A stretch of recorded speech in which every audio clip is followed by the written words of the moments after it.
Okay. Hello. This is Christina, your host today. This is new episode of KESM podcast, Growing Business Online with Christina. And I'm so happy today and wanted to share with you and introduce my special guest speaker to you, my dear audience, Lady Sara Boxx, far away from USA, Nevada. Sara, welcome to the new episode of KSM podcast as my special guest speaker. Well, thanks so much, Christina. I've been looking forward to this opportunity to be with you and your community. You know, I'm so happy to I know that you're a podcaster as well, and we'll talk about it a little bit later. And can you tell us a little bit about you, who you are and what you do? I think about that question a lot. Who am I? So basically, besides what I do, I am a continual learner. I am super curious, and I'm curious about all kinds of different things and people in general. So what I do in my professional life is I help nonprofit executives and teams to stay super focused on their mission and vision, and then get their message out so that they can reach the people they need to reach and increase their donations, their unrestricted funding donations, so that they have more time to do the work that they formed themselves to do and have a bigger impact in the world. And there's a number of ways we do that work to support them, but that's my main focus in business. That's nice. And I know that you are a consultant, coach, Yes, and podcaster. I am. Is that correct? That is absolutely correct. Just last year, I started a separate kind of piece of the organization called SandBoxx Productions, and that's all video. But I've been doing podcasting since 2018, so 5 years now, plus 5.5 years. And I've been consulting in the nonprofit area since 2000. But prior to that, the 8-10 years before that, I was running a nonprofit and also volunteering and serving as board member for other nonprofits. So I've kind of been in that space a long time. Oh, congratulations, and I know that knowing you maybe now it's about 4 years. I mean, yep. Maybe 5. I learned a lot from you, to be honest. Talking to you, having this conversation call, and by the way, I wanted to say that I was your guest speaker on your podcast, which is so impressive, and I'm super happy with that. And Sara, can you share with us what about your background? What did you do before you start your consultant journey, your podcasting journey, and coaching journey? Okay, so I have always worked. Since I was 12 years old, I have worked. Even before then, like when I was a little kid, once I learned how to do really good penmanship, like first, second grade, where I could print, I worked for my dad addressing envelopes for him, and he paid me per envelope. It had to be legible. It had to look good so he could use it. So I started doing that really young, and I found out I like business. Now, at that age, it's not that much business, right? But I'm working, I'm producing, and I'm getting money. It was great. And I got rewarded for good penmanship, right? So I'm getting rewarded for something I'm good at. So then as I get a little bit older, I decide I want a horse. Well, we are not a family of a ton of means, and we have a lot of kids. So I figure if I can earn the money, maybe my parents will say yes. So I get a job. I'm underage, but my best friend and I get a job at a saddle shop bottling saddle soap. So if you ride a horse, and you have tack, it needs to be cleaned. So that's this gentleman that we worked for bottled it and shipped it. We did that. So that got me hooked on having like that flexibility of controlling my hours, when I went, what I made. And then I worked in food. So I just had this series of different work types. And then that went into going into working for a major grocery store chain, working in a warehouse. So I'm getting all these disparate pieces of like, how does business work? And how do logistics work? And what kind of people like this work? What happens when people go on strike? Tons of life experience, which was super valuable. But also it meant that I worked with a lot of very different kinds of people, right? And I liked all of them. I didn't get along with all of them, but I really liked all of them because And sometimes my personality is rigid. So sorry, this is fantastic because you had chance to work in many areas of business and to work with many different personalities. I did. And then what happened though was one of the jobs I had when I was working in this area, it was a small mom and pop organization, very, very successful, but they had, they did high-end production of silk ties and that kind of thing. But there was a worker there who was really struggling, and we were friends. We didn't work in the same department, but I recognized something was going on and I was worried about it. So long story short, I reached out to a nonprofit to say, what's going on here? I don't understand what I'm seeing, but I also do know it. Like Christina, in your heart, something's not right, but you don't know what the not right is, and you need help. So anyway, I reached out to this nonprofit and got the guidance that I needed to be able to help this person. And that kind of changed my entire life. It changed that person's life because I was able to connect them, but it also brought me into the nonprofit arena and got me started volunteering, which got me into your question of where did I go? Then I was asked to run 2 different nonprofit organizations. And that led to the consulting, being asked to come on board with a consulting firm. So I did that for 18 years. And then I thought, you know what? I want to go out on my own so I can work with fewer clients, but more deeply and with things that typically are really successful consulting firm, areas that they weren't taking on. We had a specialty focus for the firm, and I just wanted to play more and do some different things. So that's how I ended up where I am now. Yes, and maybe we could say that all those kind of things triggered you to start your own business journey, Absolutely. to be flexible and to work with people who do want to work. And I think that maybe you are so heart-centered oriented entrepreneur when you work from your heart. I think you're right. I check in a lot, like, is this the right thing to be doing? What's the best way to help this particular organization? And do we need to think of a different way that might be more tailored for them? Yeah, and I'm from my perspective, and when I was a little bit younger, I volunteer a lot and want to help people, and this is, sometimes you cannot, you should earn money, but there are things when you have chance to learn much more and connect with opportunity and have many opportunities to connect with different people and how to approach them to work with them. Yeah. Well, and if I hadn't said yes to those opportunities to volunteer, and when someone said, do you want to be the executive director, which I'm thinking I have no experience doing that, right? And they said, no, you can do it. You've been running your own businesses. If I had not said yes, I would not have ever had the opportunity to go to the White House. Like one thing happens to the next. I didn't do that so that I could get to that place. It just came about because said, okay, let's try it and see. And people said they would support me. They would help coach me on the things I didn't know. And it's one of the reasons I'm a big believer in going with others when you're learning and trying something new.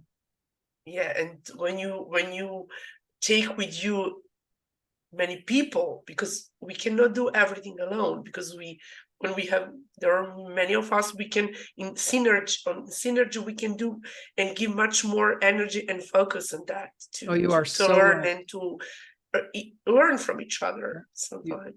Absolutely, you're so correct.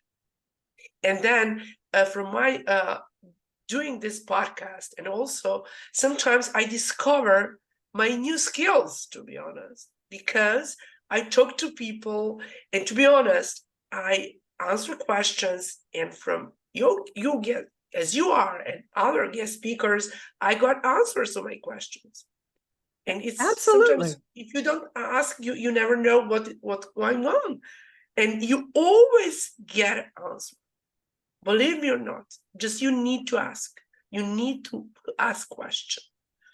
Well, and I think for many of us, I will speak for myself, but it took me a long time to ask for help. I can ask questions. So I have this distinction, like when I need information or I have a question, I don't mind asking it. But then the next step would be, what if I'm really still not clear and I need help? That would take me longer to do until I got it through my head that it makes it harder for me. And also there are people who know the answer and can help me and have it done. Like it will be done. And then once you do that a few times and you're going, that was the smartest thing I ever did, was get help from someone. You get in the habit of it. You don't wait around trying to figure every single thing out yourself. Yeah, that's so true, and sometimes you should figure out, but sometimes it's easier just to connect with people. And well, it's a maybe blend, right? I mean, for me, I don't want to be lazy and not try to think through it, right? So a good example, can I share an example with you? of course, here you Okay. are.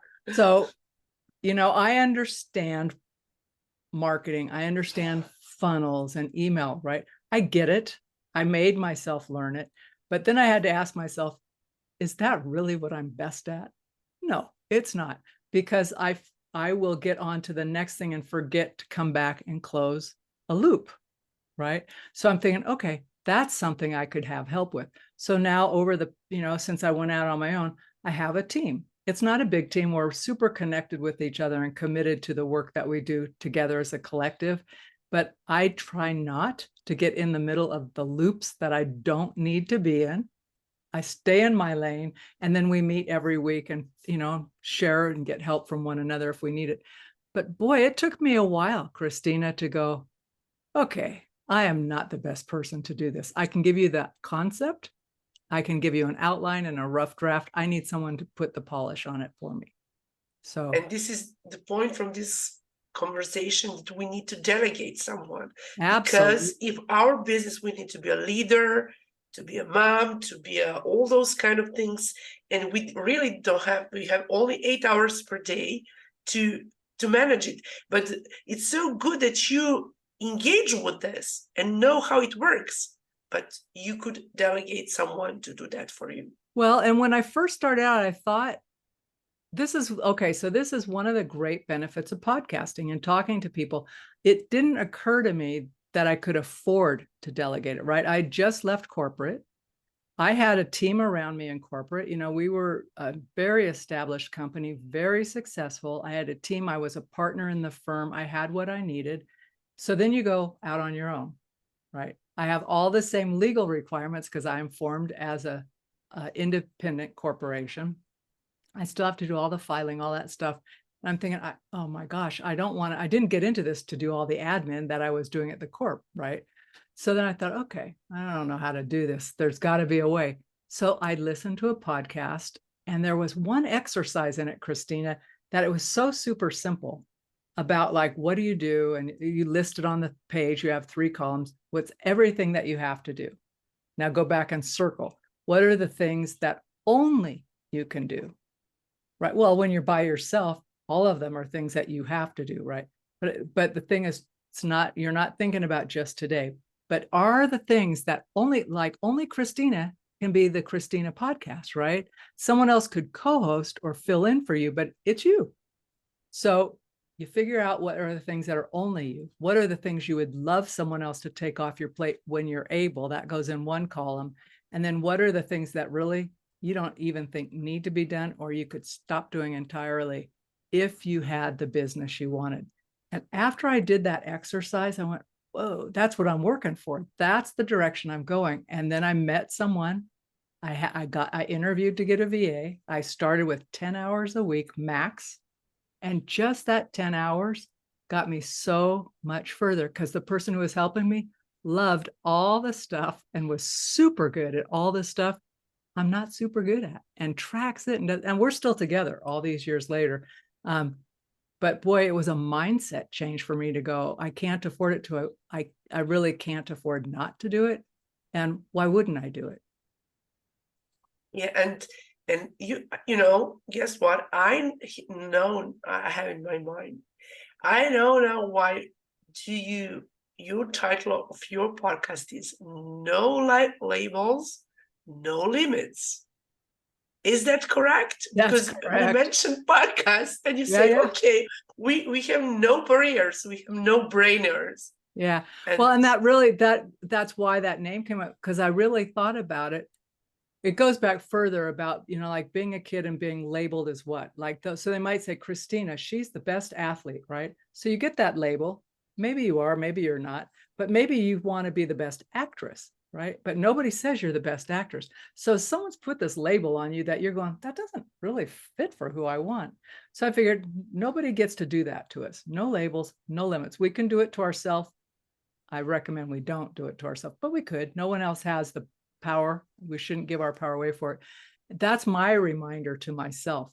Don't put labels or limits on yourself. Just find out, see what's possible. I wanted to ask you about coaching, but also because we started talking about podcasting, can you share with us, for our audience, about your podcast? You said it, what triggered you to start, and what is your podcast about? You told that you started 5 years ago. Can you share with us a little bit about your podcast, focusing and who you mostly host, and just for our listeners to connect with you and your podcast and to be your guest speaker? Well, okay, that would be fine. So to follow up on what you said about the No Labels, No Limits podcast, I interview people who in their own life have broken through labels or limits. So that has looked very different over the last 330 episodes. There have been people like yourself, right, who broke through limits, charted a course for yourself. But I've also interviewed people who have had major physical challenges, maybe people who've almost died. I interviewed a gal who came here. Their family immigrated from India.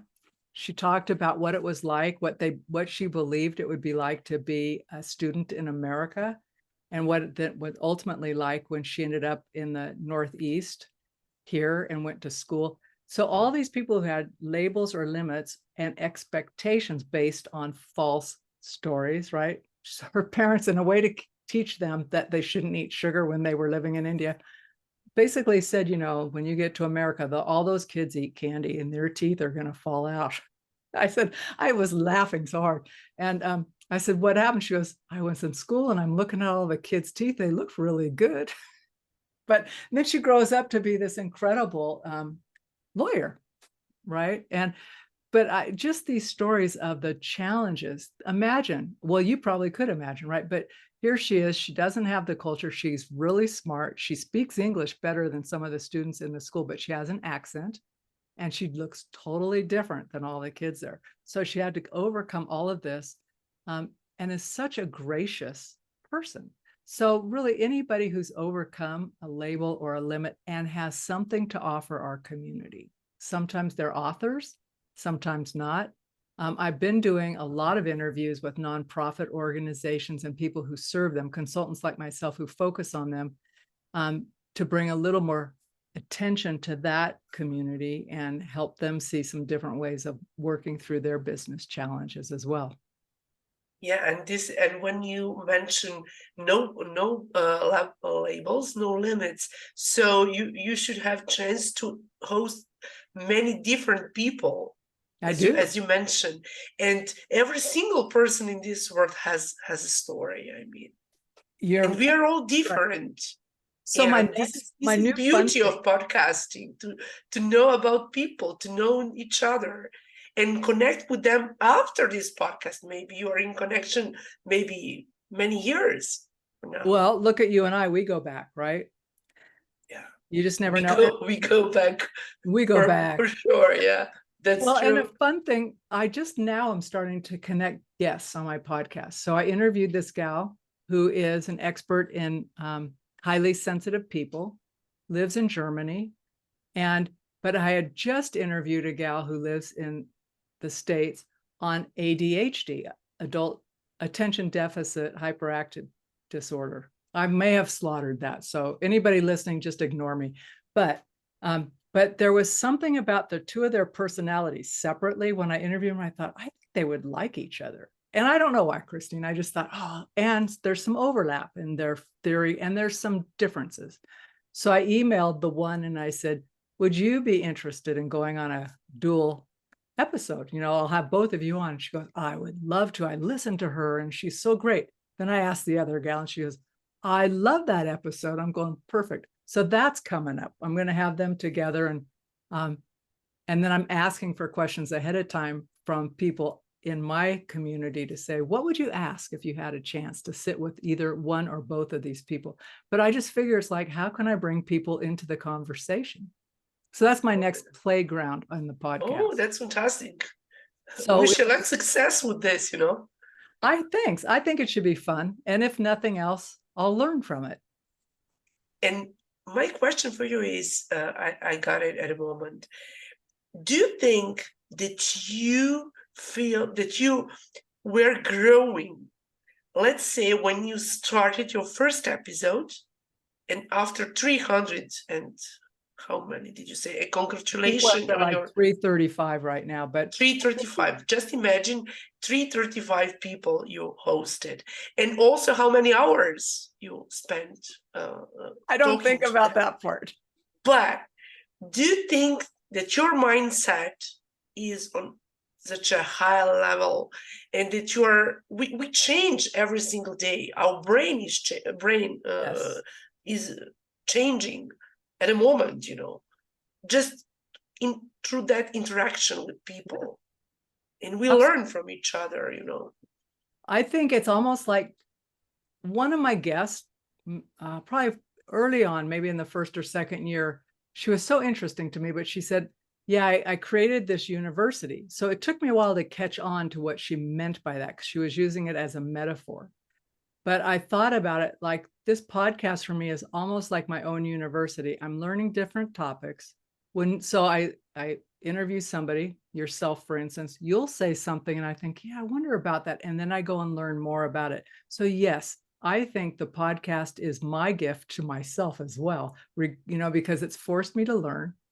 It's encouraged me to learn. I don't feel forced at all. I get on and I learn stuff, and then I'm excited to have the guest. So it feels like an advanced degree in life. Yeah, I mean, and it's some kind of blessings, because when I started 4 years ago, and for me it was like I was a partner with and I was talking about it maybe in your podcast. I cannot remember now. It was maybe a little bit long. And she always asked me, Christina, why don't you pop up? Why don't you pop up in front of the camera? And I was like, I always talk about it as example. She was a front man, I was in backhand. And I started 21-day challenge, social media management, and digital marketing plan strategy. And in that time, I created 15 videos, and I created and started and watching and see and just, thinking about how I'm looking, and now it's better, after, and I've done this rebranding this year in January, and it's like KSM. It was from Entrepreneurial Day, but now in January 2023, I started at KSM Podcast, Growing Business Online with Christina, and I feel like, I feel very, very excited because every single person, and having you today, I'm always in challenge, but feeling is amazing, and funny stuff, and you learn, and sometimes you ask your guest speaker through the conversation. We follow up questions, but sometimes we talk about, and this is the beauty of podcasting. That's what I think too. When I'm hosting, I always have a set of questions because I want to be ready. There's things I'm curious about. There's expertise I know the person has. I usually will ask, let's pretend I have 5 questions. I will probably get 3 of them out there because between my guest and myself, we'll go into detail on something that just seems so interesting and valuable. But you can't know that until you start, right? Which is very organic. So I do like to have a plan because that's my personality. I like to at least have a plan, even if I can't keep it. But I like to have a conversation. Yeah, I know that for sure. I experienced that, for people who wanted to start podcast, and always is a question, how to monetize it? This is so good question. It is And a good question. I hosted a few hosts as well who run podcasts, and we were talking about it. And what do you think about monetization of podcasts? I think it's great. I right now am not monetizing my podcast. I've gone back and forth on it. I don't have a problem with it. I think for me and our little group, we'll monetize it through our own products and services and experiences, like courses and that kind of thing. Although I just, much like, when anything you do, you just don't know. I promised myself, and this is a question that my VA, my online business manager, who started as my 10-hour-a-week gal, we talk about this once a year, she and I, and she goes, what do you think about the podcast? And I says, I would do the podcast forever. I'd never set out for it to be revenue generating, although I want it to be, but that's not a reason I would quit doing it. She goes, what would you stop doing she goes, think about all the things we're doing. What would you stop doing? And I'm going, oh, hard to tell. I think we've narrowed it down to what but I really want to continue under the umbrella.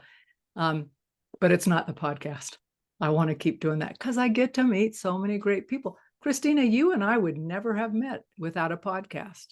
It's unlikely. Yes. And maybe one day I would love to connect with you in person. Who knows that?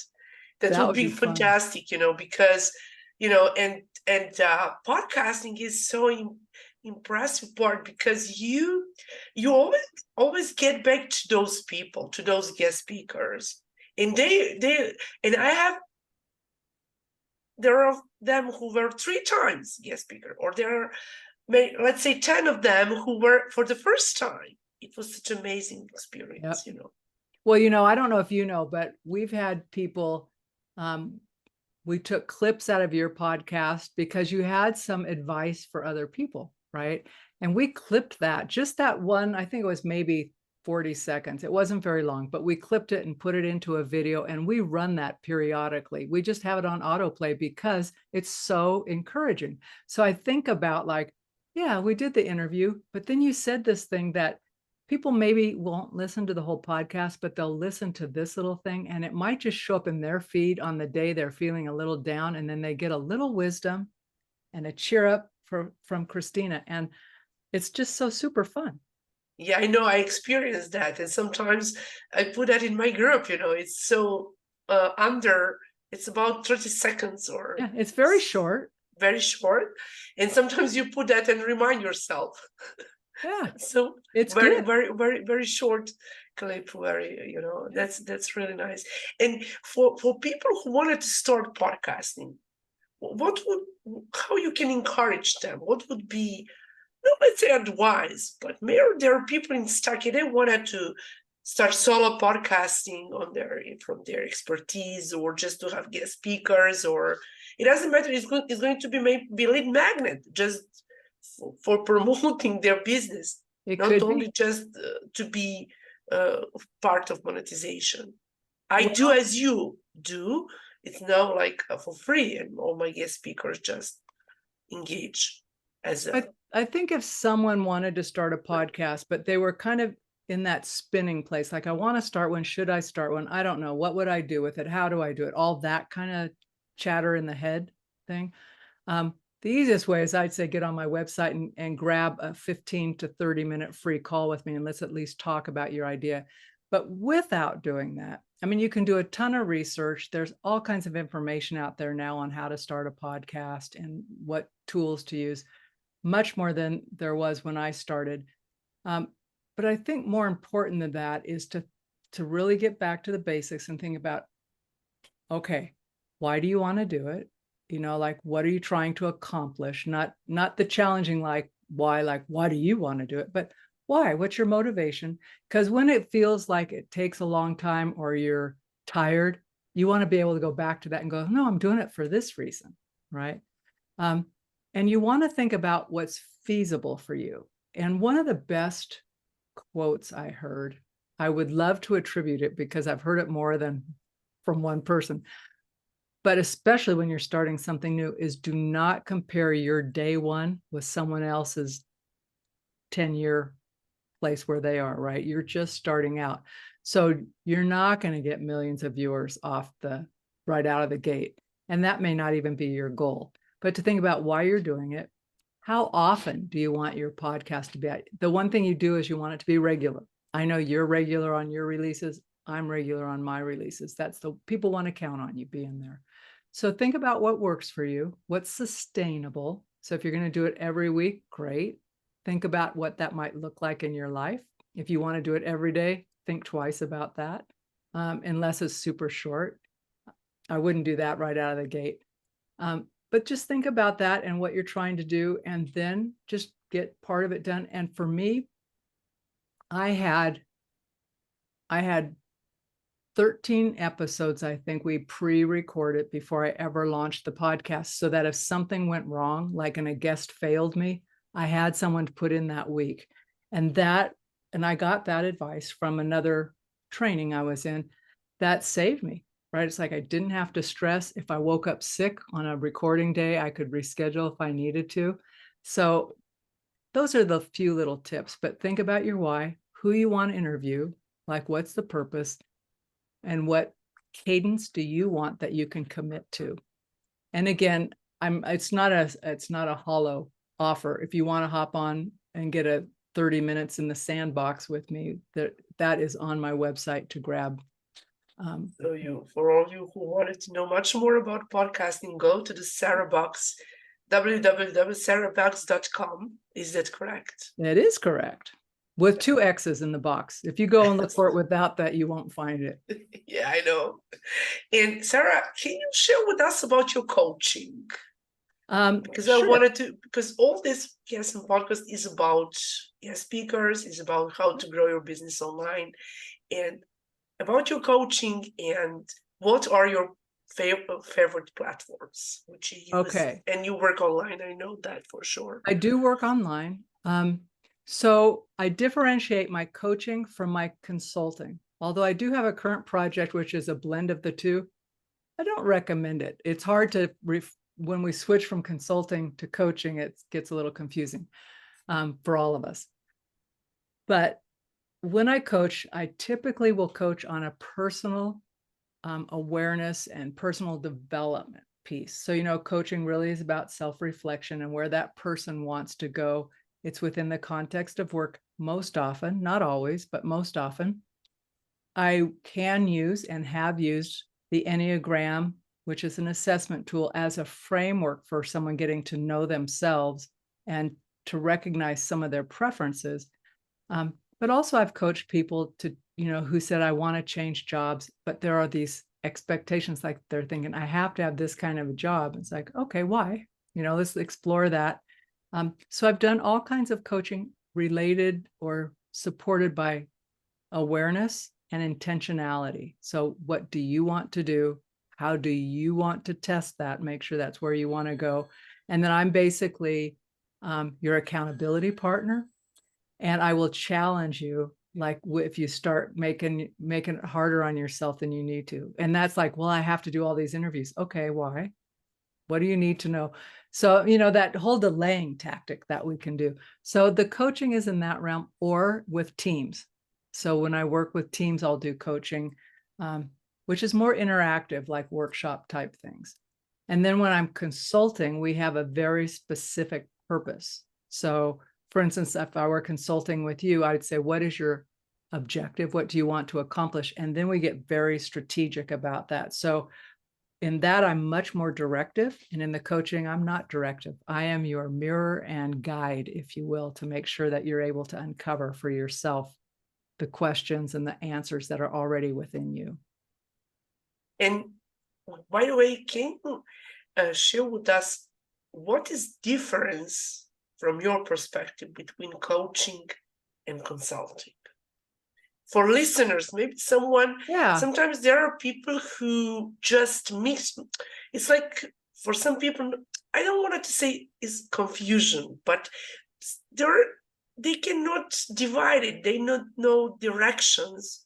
What is the core of consulting? What is the core of coaching?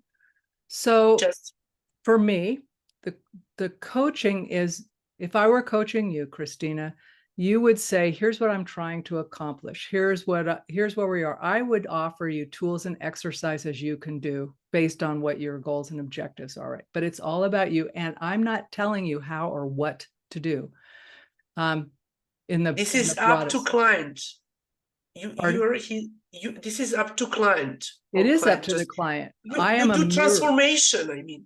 Yes. To transform themselves to high level, what they want, what they need. Exactly. I'm there alongside. I'm a mirror, right? I can mirror what you're telling me. I can check out if that's what you mean. You know, sometimes someone will say, this is what's going on. I'll say, okay, may I give you some reflection? Is this what you mean? No, that's not what I mean. Well, that's what you said. So let's get, like, I try to help people get more clear in what they want. And the process of doing that uncovers those labels and limits, right? The stories we tell ourselves, I can'ts and I will later, and when I'm ready, right? And we're never ready. Things always change. So now is the time. So that's the coaching, right? It's about the client doing the work, if you will. And I don't think of my coaching folks as my clients as much as someone I'm walking a journey alongside. In fact, one of my coaching folks, who's also been a consulting client, she says, I think of you as my Sherpa, someone who's got the tools, leads the way. I know you're there on the trail with me, but I'm doing the work. And I'm going, perfect. A consultant, though, people are hiring me for specific expertise. So those are the things like hiring me to do strategic planning, to do staff retreats, to do presentations at conferences, to work with them with our film crew and do storytelling and get their nonprofit stories out into the world. So those are very specific start and end points with outcomes. So we can say, okay, here at the end, Christine, at the end of our time together, this is what we will have accomplished together, because we've got very specific outcomes identified. And there's always a little bit of coaching in there. You know, we just finished 2 large video projects this summer. And there was coaching in there for the folks who are nervous, right? So it's like, okay, let's think about what this is like. So that kind of just comes in there, but that really was a consulting project. It's because we're doing. Thank you for sharing. And did that make sense? Yeah, it really makes sense, because it's a bigger picture in my head about this, and also about from your point of view, and also for our listeners. Maybe there are people who wanted to start coaching journey, or consulting journey, or mentoring, or whatever. And that would be helpful for them to listen to this episode also, which is the point, to help growing business online. Absolutely. And in terms of online space, how do you work with you work online all around the world? As I met you, you said me, I'm all around the world. I'm known all around the world. You said me, and I know that's so true. But no, I'm not sure if I could say I'm known in every corner of the world, but I know we have listeners and people who participate from the different continents, right? So I'm pretty basic. In terms of the platforms we use for, like, if I'm coaching or consulting remotely, I'm usually on Zoom, most often on Zoom, because I can record it. I have a product that I can keep the videos in, that the clients can go back in and replay them with the transcripts, all of that, so that they're saying, oh yeah, what did we say? And what did we want to do? Plus they're searchable. So you could just say, we talked about this. Where was that we talked about that? And it will search by voice. Like, you can just, it has AI as part of your videos. So I have that as a tool that clients can have. When we're working, you know, I use a lot of email back and forth if we're going to communicate with somebody, especially if we're finishing up a product type of thing, like, hey, can you take a look at this? It will depend, though, honestly, on the client. So if I'm working with someone who's a very small organization, and most everybody, especially after the pandemic, is good on Zoom, right? Because things went remote. How do you work? Zoom's handy. But there are folks who don't use social media platforms. They're not comfortable on them. So our team will work with folks and go, okay, what's your favorite platform? We can adapt pretty much, unless it's not efficient, and it really will take more time and effort on the client's part and our part. So it makes the project clunky. There's too much friction. Other than that, we really try to go along with the client, because honestly, we're there to try to serve them in the highest and best way possible. And what is your favorite platform? Maybe LinkedIn or Facebook I or spend time Instagram?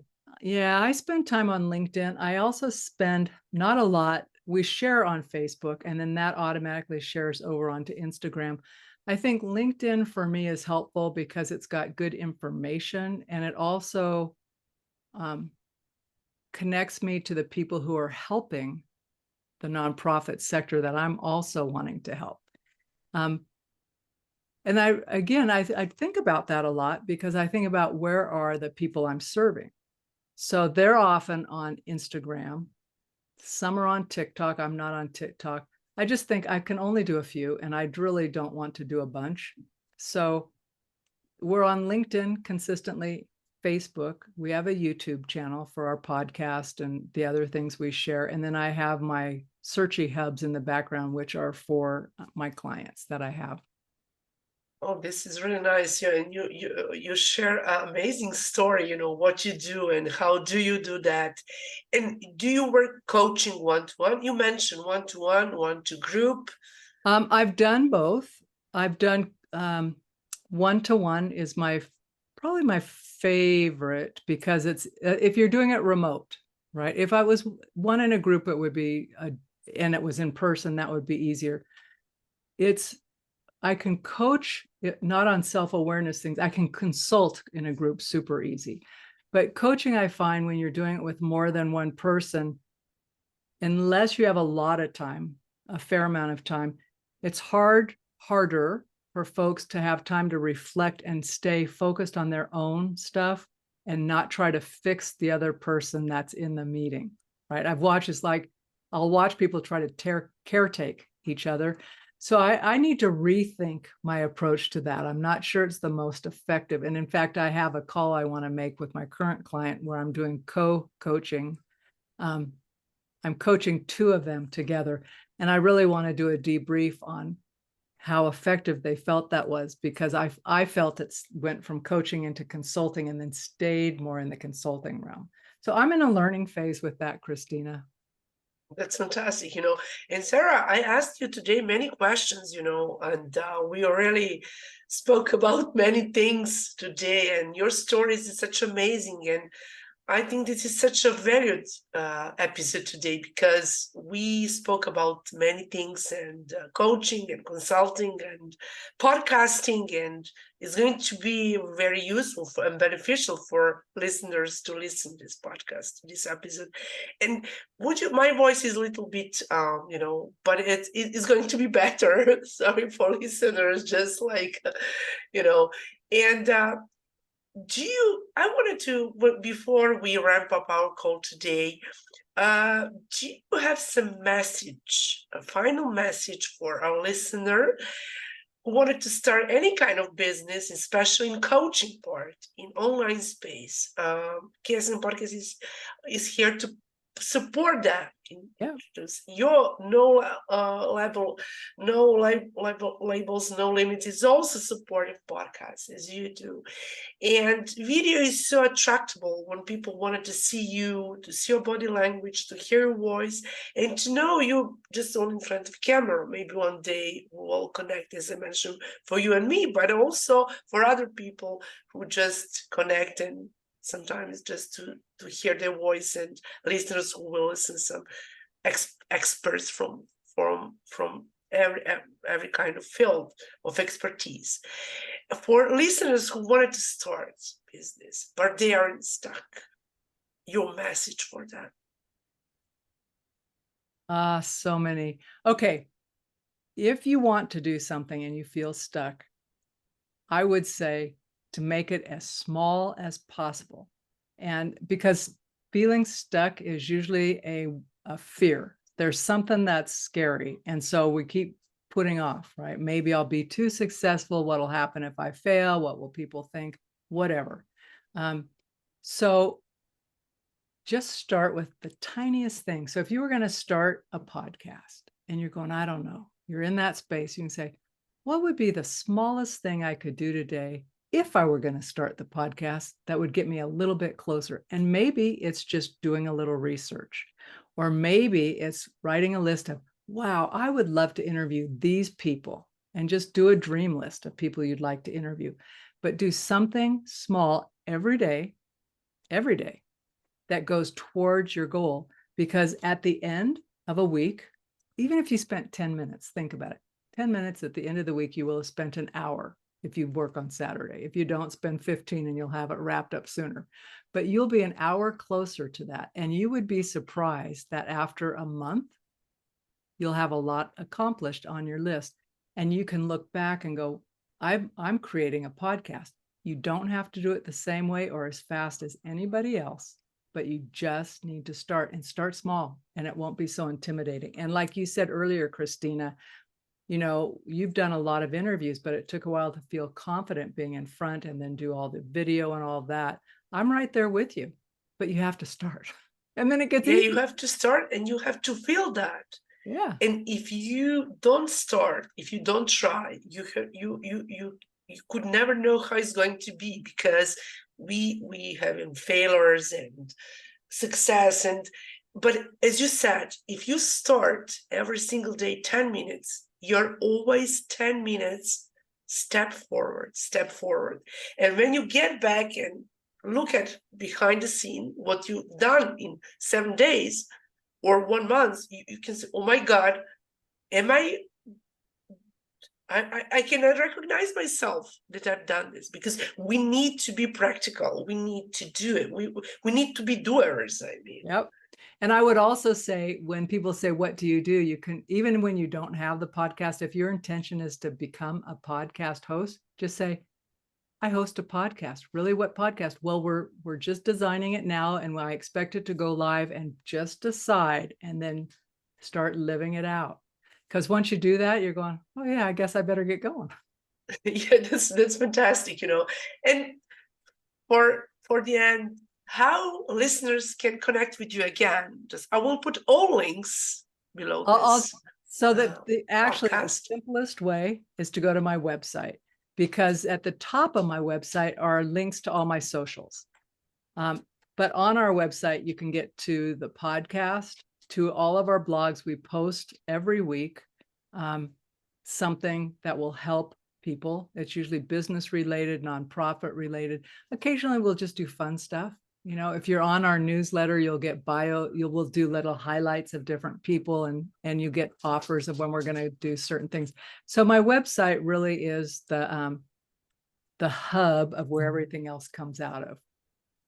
That's really fantastic. So for all of you who wanted to connect, and for all of you who wanted to know about podcasting, about coaching, about consulting, and about to encourage yourself to start business, please go on www.saraboxx.com, and you will connect with Sara for free consultation, and Sara will get back to you with pleasure. I mean, Sara, what to say to the end? Thank you so much. It was amazing talking to you. You have such amazing speaker and shared such amazing story. I'm so honored to have you today. Well, and I think about when I first met you, and it is an honor to circle back and reconnect. So kudos and congrats to you and all the help you're bringing into the world for people who want to start their online businesses.